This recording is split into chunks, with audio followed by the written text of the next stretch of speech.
ابھی تک نہیں کر رہا کوئی. یہ رونگٹے کھڑا کر دینے والی بات ہے کہ اس وقت پاکستانی قیادت, پاکستانی پالیسی میکرز کچھ نہیں کر رہے. جو کچھ وہ ہمارے کھاتے میں ڈالتے ہیں ہم اس کو ایکسیپٹ کرتے چلے جاتے ہیں.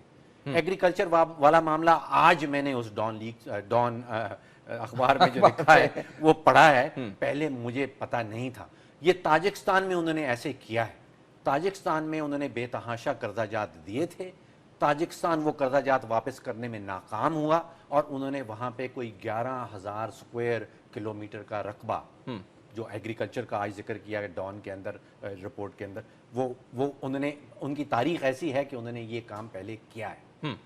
تو پروجیکٹ نہ برا ہے نہ اچھا ہے. ہم نے ایڑی چوٹی کا زور لگا کے اس میں سے پاکستان کے لیے, پاکستان کے مفادات کے لیے کام نکالنا ہے. یہ پروجیکٹ دیکھیے, چین اس وقت دنیا کی دوسری بڑی اقتصادی طاقت بن چکا ہے. وہ یہ پروجیکٹ بنا رہا ہے کہ وہ اپنے چائنیز جو چین کے رہنے والے ہیں ان کے مستقبل کے مفادات کو کس طرح تحفظ دیا جائے گا. تو ڈاکٹر صاحب یہاں پہ ڈر پھر ہمیشہ یہ موجود رہے گا, خطرہ یہ ہمیشہ موجود رہے گا کہ جب ایک چھوٹی پاور بڑی پاور, دنیا کی دوسری بڑی پاور سے ڈیل کر رہی ہوتی ہے تو ڈس ایڈوانٹیج کے اوپر تو رہے گی. دوسرا سوال میرا ریلیٹ کرتا ہے کہ جو فائنینشیل سیکٹر کے اندر انگریس ہے ان کی, وہ کہہ رہے ہیں کہ جی مائننگ سیکٹر کے اندر بھی وہ جائیں گے. ماربل سب سے زیادہ پہلے ہی ہم چائنا کو دے رہے ہیں, اس کے حوالے سے زونز کریٹ ہوں گی. تو جو رپورٹ یا ورکنگ پیپرز ڈسکس ہو رہے تھے, ہم یہ نہیں کہتے کہ غلط ہے, ہم احسن اقبال صاحب کی اسی بات سے کیوں لے لیتے ہیں کہ وہ کہتے ہیں کہ یہ ورکنگ پیپرز جو ڈسکس ہو رہے تھے ان میں سے یہ خبر بنائی گئی ہے, فائنل ڈرافٹ نہیں ہے, لیکن فائنل ڈرافٹ کے اندر کچھ نہ کچھ تو موجود ہوگا ان تمام سیکٹرز کے حوالے سے. جب آپ اتنے وائڈ سپریڈ بڑے پیمانے کے اوپر ایک دوسرے ملک کے اندر بزنس کرنے جا رہے ہوں, سوورن گارنٹیز آپ سیکھ کر رہے ہوں, اپنی کمپنیز کو آپ انویسٹ کرنے جا رہے ہوں, تو اس میں پاکستان کا فائدہ نکلے گا کیسے؟ دیکھیے, بغیر واپس جاتے ہیں سائیوال کے اوپر. 1.8 ارب ڈالر کا یہ پروجیکٹ ہے. اس میں 25% جو ہے وہ ایکویٹی ڈالی جائے گی اور باقی 75% قرضہ جات ہیں چائنا کے. ان قرضہ جات کے اوپر ہمیں تقریباً 6.5% کا سود پڑے گا. 6.5%؟ 6.5%, 6.5% انٹرسٹ ریٹ لگے گا, اور اس کے اوپر 7% پہلے سال انشورنس پریمیم ایک چائنیز کمپنی چارج کرے گی.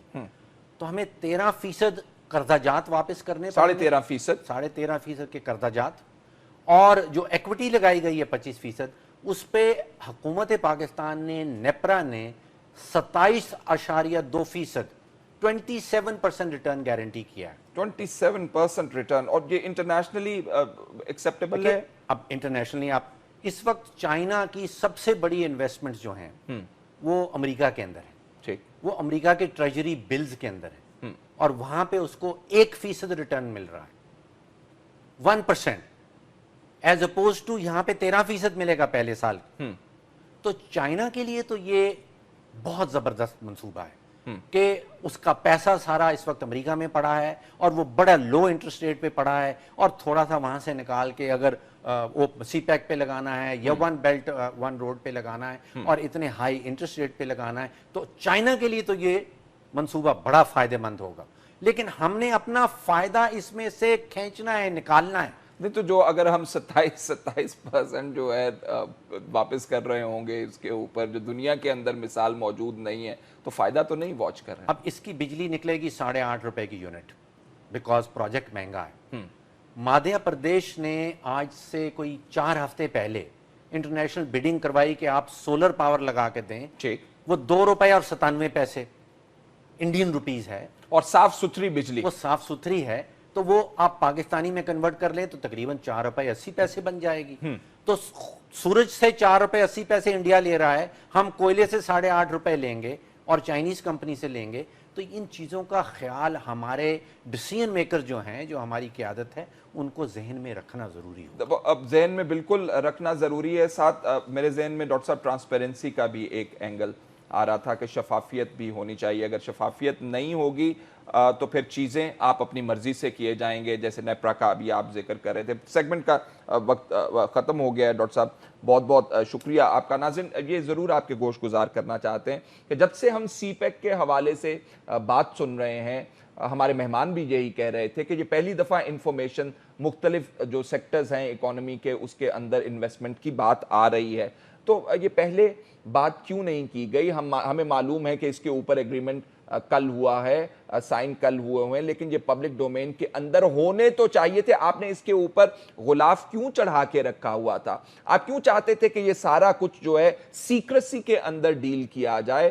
بڑے پیمانے کے اوپر پاکستان کے اندر انوالومنٹ ہے چائنا کی, آپ کو ساروں کو آن بورڈ لینا تھا. قطع نظر اس کے کہ ڈان کی خبر جو ہے وہ ورکنگ پیپرز کے اوپر بیسڈ ہے یا فائنل ڈاکیومنٹ کے اوپر بیسڈ ہے, اب جو آپ نے سائن کیا اسی کی ڈیٹیلز دے دیں تاکہ مزید کنفیوژن نہ ہو. اگلے سیگمنٹ میں ہم بات کرنا چاہتے ہیں کراچی کے میں پی ایس پی کے حوالے سے, پاک سرزمین پارٹی کے حوالے سے معاملات کیا تھے, کیا کوئی کنفیوژن تھی؟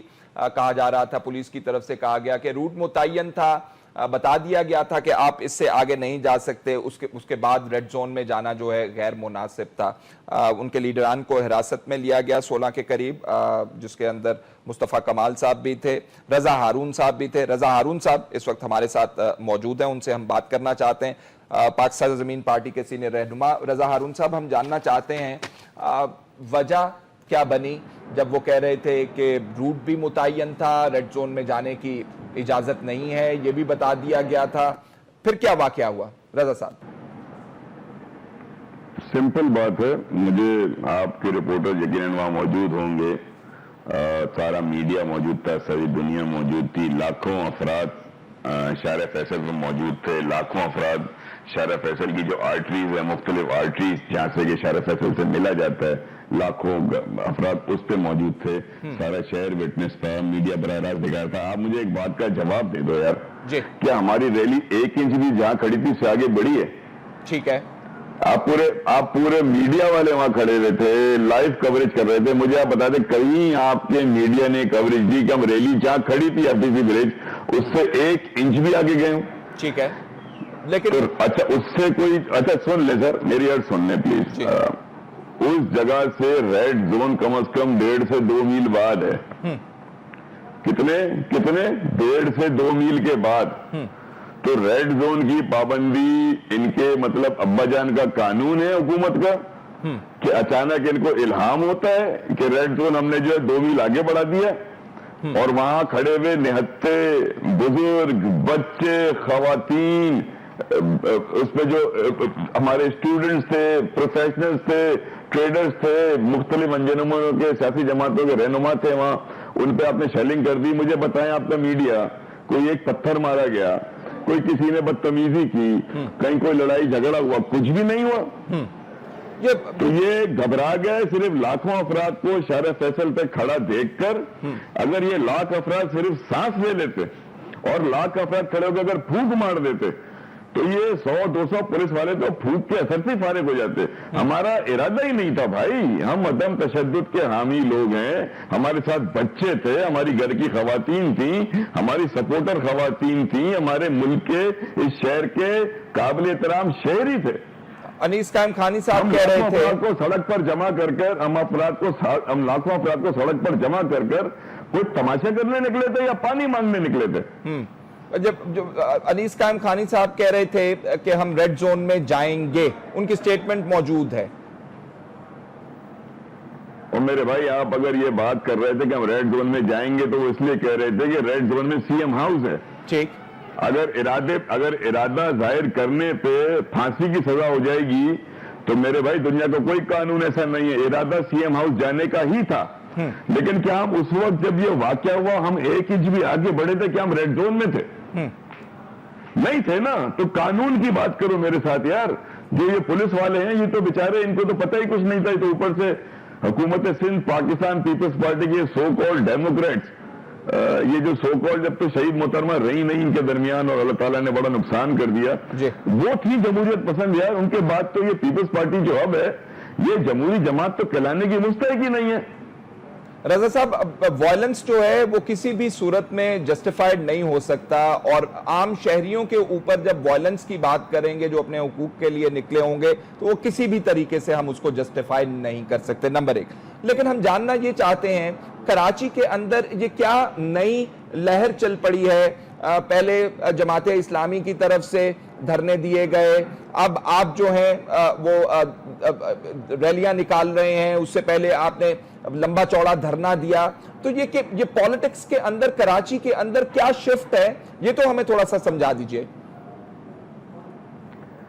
کہ بھائی گزشتہ 9-10 سالوں سے اس شہر کی قیادت یہ جو ایم کے ایم کے پاس ہے اور الطاف حسین صاحب کے پاس ہے، اس نے 9-10 سالوں میں اس شہر کے حقوق کو ایک ایک کر کے پیپلز پارٹی کے پاس گروی رکھ دی ہے۔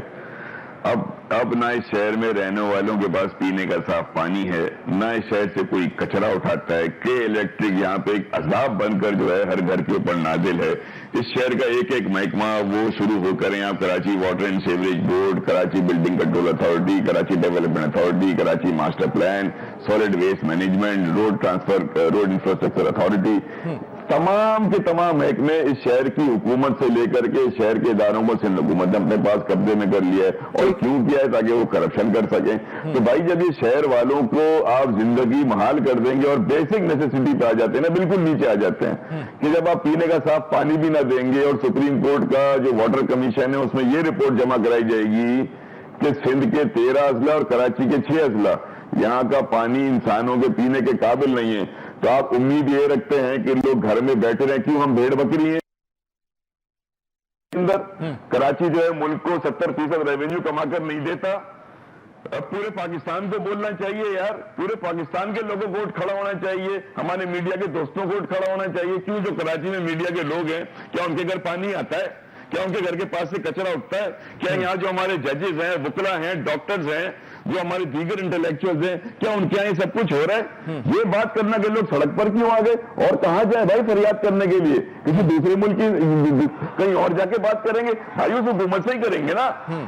اگر یہ جمہوری حکومت ہے تو سی ایم ہاؤس عوام کی ملکیت ہے، کسی کی بادشاہت ہے کیا؟ کوئی مغلیہ شہنشاہ وہاں پہ رہتا ہے؟ بھائی عوام کی ملکیت ہے یہ اسمبلی، عوام کی ملکیت ہے یہ گورنر ہاؤس، عوام کی ملکیت ہے سی ایم ہاؤس۔ اور بھٹو صاحب کہتے تھے کہ عوام کی حاکمیت ہے، یہ عوام کی حاکمیت ہے کہ عوام اپنا حق مانگنے نکلیں گے تو آپ ڈنڈے ماریں گے، ہم پانی مانگنے نکلیں گے تو ہماری عورتوں پہ ظلم کریں گے؟ شرم نہیں آتی؟ رضا صاحب ہمیں یہ بھی بتائیے مستقبل میں کیا لایا کربلا کر دیا، کربلا لایا عمل کیا مستقبل میں تیار کر رہے ہیں اب آپ لوگ کچھ بھی کرنا بھائی، یہ تو صرف یہ چند لوگوں کی ذمہ داری بن گئی ہے نا۔ اس ملک کے اندر یہ 2.5 کروڑ عوام جو کراچی میں رہتے ہیں، یہ تو بے یار و مددگار یتیم لوگ ہیں، اس کا تو کوئی واری وارث ہے ہی نہیں۔ جیسے یہ جو نمائندے بیٹھے ہیں اسمبلیوں میں میرے بھائی، ان کی ذمہ داری تھی۔ یہ اسمبلیاں ہوتی کس لیے ہیں؟ پی ایس پی ایک جماعت ہے، ایک نئی سیاسی جماعت ہے، فارچونیٹلی شہر کو ایک قائد ملا ہے مصطفیٰ کمال کی شکل میں، وہ آدمی جس نے شہر کو بحیثیت میئر سرو کیا ہے، جس کی سروس کو دنیا نے مانا، پورے پاکستان نے مانا، فیصل بھائی وہ موجود ہے۔ وہ گارنٹی، ہم گارنٹی دے رہے ہیں کہ بھائی اگر ہمارے ساتھ بیٹھو آج بھی ہم۔ اچھا مجھے بتاؤ ایک بات یار، 2 منٹ مجھے اور دیں، مجھے یہ بتائیں کہ جو کل ہمارے 16 مطالبات ہیں، خدا کی قسم اگر ہمارے 16 مطالبات مان لیے جائیں، اس شہر کی انتظامیہ، اس شہر کے منتخب نمائندوں کو اختیارات اور پاور ملتی ہے، پی ایس پی کو تو کچھ بھی نہیں ملتا۔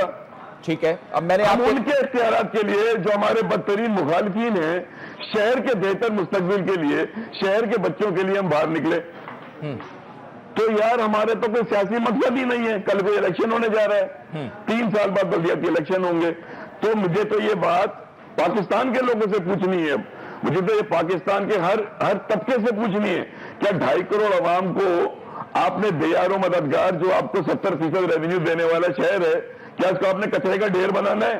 کیا لوگوں کو یہ آپ نے پیاسا رکھنا ہے؟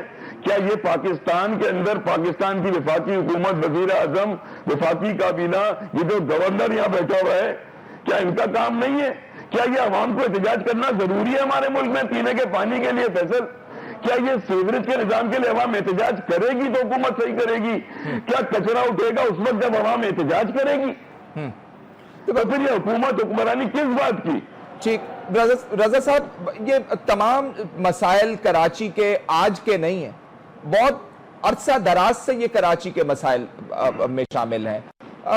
اب جو میرا سوال انیشلی تھا کہ اب مجھے لگتا یوں ہے کہ سیاسی پارٹیوں کے درمیان جو شعور ہے یا ان کے حوالے سے وہ بہت زیادہ ایک دم وہ شعور آ گیا ہے، جس میں وہ کہہ رہے ہیں کہ یہ مسائل کا حل جو ہے ابھی ہونا چاہیے، اس کے لیے ہم اپنے حق کے لیے سڑکوں پہ بھی نکلیں گے، احتجاج بھی کریں گے. میں یہ کوسچن نہیں کر رہا ہوں آپ کا رائٹ کہ آپ سڑک پہ کیوں گئے، آپ نے احتجاج کیا، یہ رائٹ آپ کا کوسچن نہیں کر رہا. میں ٹائمنگ کے حوالے سے بات کر رہا ہوں. آپ کے خیال میں الیکشن نظر آ رہا ہے لوگوں کو، کیا کہتے ہیں آپ؟ کمال ہے یار، میں تو ٹو بی ریئلی آنےسٹ میں تو ایشو بیس پولیٹکس کر رہا ہوں. الیکشن 1 سال بعد ہیں، 2018 میں، ٹھیک ہے، اس کے بعد اگلا الیکشن بلدیاتی 2019 میں. اس کا مطلب ہے کہ ہم سب یہ سوچ لیں کہ چونکہ ہم سب سے ایک بڑی غلطی ہو گئی، گناہ ہو گیا، جرم ہو گیا، کسی پارٹی کو ووٹ دے کر اقتدار میں لے آئے، تو اب ہم بھگتے، ہم مزید 1 سال پانی کے بغیر رہیں، ہم مزید 1 سال کچرے میں رہیں. یہ میرا نصیب ہے، یہ میرا مقدر ہے، یہ میری تقدیر کا فیصلہ سمجھ کے میں قبول کر کے بیٹھ جاؤں. آپ یہ کہہ رہے ہیں اگر 9 سال سے کوئی کام غلط ہو رہا تھا، 20 سال سے کوئی کام غلط ہو رہا تھا، تو کہیں لکھا ہوا ان میں کہ وہی ہوتا رہے گا آگے؟ بھائی ان کو بھی سزا دو جنہوں نے نہیں کیا. لیکن مجھے تو آج جو لوگ ہیں، جو میرے شہری ہیں، میرے سندھ کے رہنے والے ہیں، کراچی کے رہنے والے ہیں، میں تو ان کے اچھا مانگ کیا رہے ہیں یار؟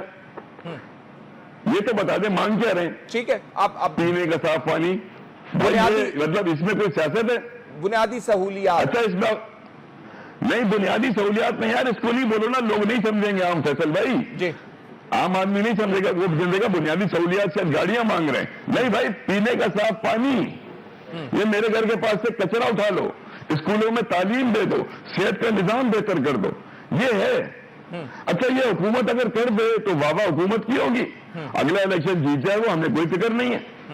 رضا صاحب یار ایشو پہ بات کریں یار. 9 سال سے اگر برائی چل رہی تھی تو کیا کوئی کہیں لکھا ہوا ہے کہ آگے 10 سال اور بھگتنا ہے ہمیں؟ ٹھیک، آپ انڈرسٹینڈیبل.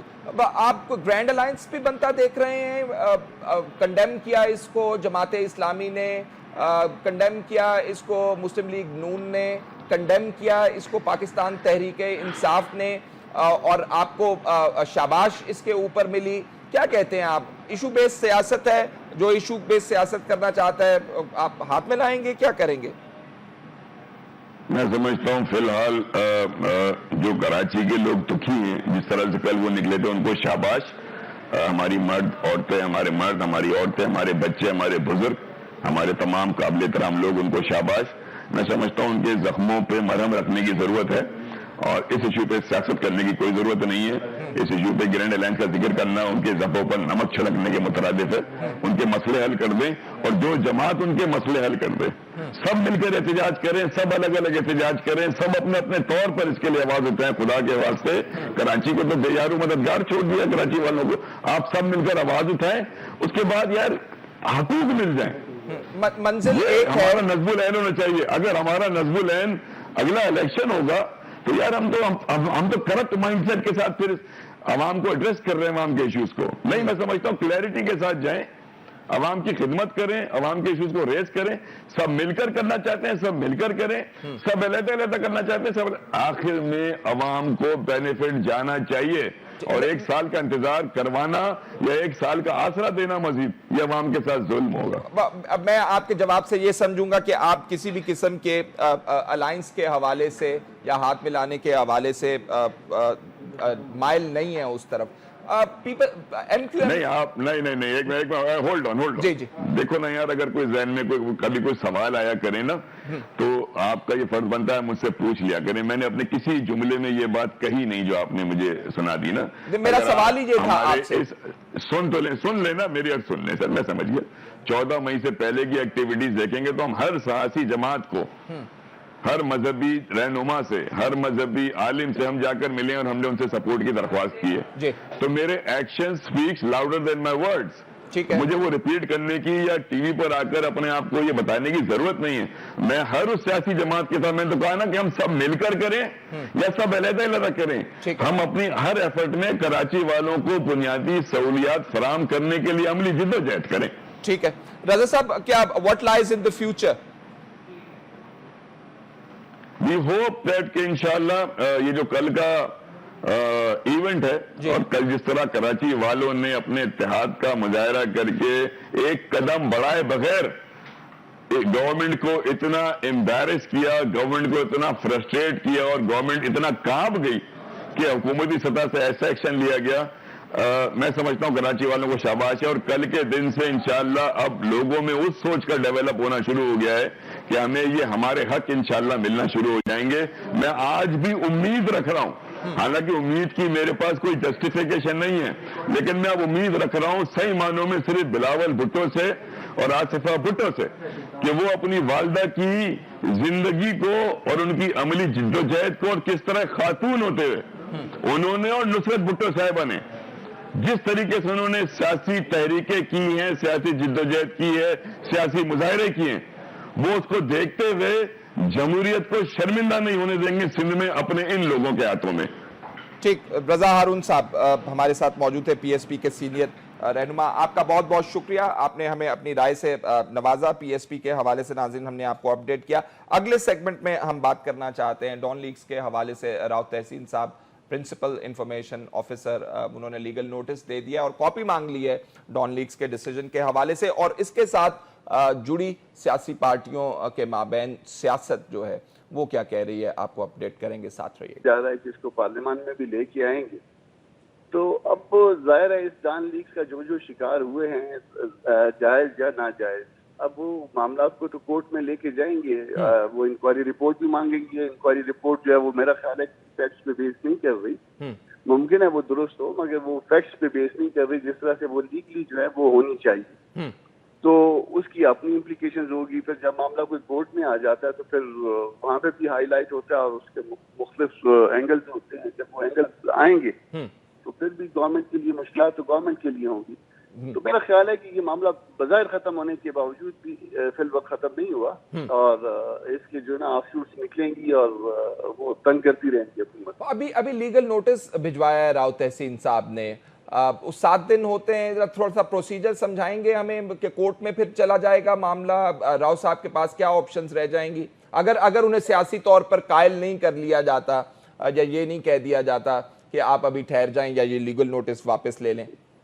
دیکھیے دو باتیں ہو سکتی ہیں نا. ایک بات تو یہ ہے کہ راؤ تحسین کو جا کے کوئی منت کر دے کہ یاد نہ کرو, بس اب چھوڑ دو معاملے کو, مزید ہائی لائٹ ہوگا. پھر اگر انہوں نے اس بات کو مان لیا اور وہ کہیں پہ جو ہے نا انہوں نے کسی لوکی میں چلے گئے تو پھر تو چلو ٹھیک ہے, پھر شاید اس حوالے سے معاملہ ہائی لائٹ نہ ہو, یا پھر اس کے علاوہ پیپلز پارٹی اور عمران صاحب بھی جو ہے نا وہ لگے ہوئے ہیں اور اس بات پہ جو ہے نا وہ اکٹھے پارلیمان میں لے جانا چاہ رہے ہیں اس معاملے کو. مگر کم از کم ایک لمب اس کی جو ہے نا وہ ختم ہو جائے گی یا وہ جو ہے نا وہ لوکی میں چلی جائے گی. تو اب دیکھتے ہیں کہ راؤ تحسین صاحب کیا فیصلہ کرتے ہیں. اگر تو وہ کورٹ میں گئے تو پھر یہ خاصا ہائی لائٹ ہوگا. وہ پھر اس رپورٹ کی لیگلٹی پہ بھی بات ہوگی, اس رپورٹ وہ بیس کر رہی ہے کسی ایویڈنس پہ, اس پہ بھی بات ہوگی. جن کے خلاف ایکشن لیا گیا تو وہ ایکشن کیا لیگل ہے, کسی چیز پہ بیس کر رہا ہے, کوئی مٹیریل ہے, اس پہ بھی بات ہوگی. تو بہت کچھ پہ سامنے آئے گا. کامران صاحب ایک اس کا اینگل یہ بھی ہے کہ جو رپورٹ مانگی جا رہی ہے وہ کہہ رہے ہیں کہ مجھے پرووائڈ کی جائے اگر عدالت میں معاملہ چلا گیا, کیونکہ راؤ تحسین صاحب تو لیگل ریکورس مانگ رہے ہیں نا اس کا, تو پھر عدالت کے اندر اگر یہ ڈاکیومنٹ آ گیا تو پھر تفصیل جو ہے وہ تمام لوگوں کے ساتھ شیئر ہو سکتی ہے. اگر کورٹ کا ایک ڈومین میں بھی آئے گا, کورٹ نے اگر کہا کہ اس کو جو ہے نا پیش کرے تو پھر تو کوئی بھی سرٹیفائیڈ کاپی لے سکتا ہے اس کو 10 روپے خرچ کر کے. تو پھر تو وہ پبلک پراپرٹی ہو جائے گی. پھر تو جو کانفیڈینشیلٹی کامران صاحب کلیم کی جا سکتی ہے. پریولیج اس پہ کیسے کلیم کریں گے جب اس کو بنیاد بنا کے کسی کے خلاف ایکشن لیا تو راؤ تحسین کو دیتے ہوئے وہ پریولیج کیسے کلیم کریں گے؟ یہ پریولیج ڈاکومنٹ بنے گی نہیں. یا تو کسی کے خلاف ایکشن نہ لیتے نا اس کو بنیاد بنا کے, جب ایکشن لے لیا تو اب اس کا حق ہے کہ وہ اس کو لے حاصل کرے اور اس کو بنیاد اس کے بخیے ہو دے. ٹھیک ہے کامران صاحب, انکوائری رپورٹ کی پاداش میں کسی کے خلاف کارروائی ہو جانا, آپ کیا کہتے ہیں؟ یہ ون سائیڈڈ افیئر ہوتا ہے جہاں پہ خود ڈیسائیڈ کر لیا جاتا ہے دوسرے؟ یہ دیکھیے انکوائری رپورٹ کبھی ایسے نہیں ہوتی. انکوائری شروع کرنے سے پہلے اگر اس میں کوئی بھی سسپیکٹ ہیں تو ان کو نوٹس ہوتا ہے، کم از کم ان کو پھر سنا جاتا ہے بعد میں، اور جب کوئی رپورٹ آ جاتی ہے تو اگین جو ہے نا اس کے بعد جو ہے نا پھر شوکاز ہوتا ہے اور سننا اس کو ضروری ہوتا ہے. مگر یہاں تو سارا کچھ میرا خیال ہے ایکس پارٹی ہوا ہے.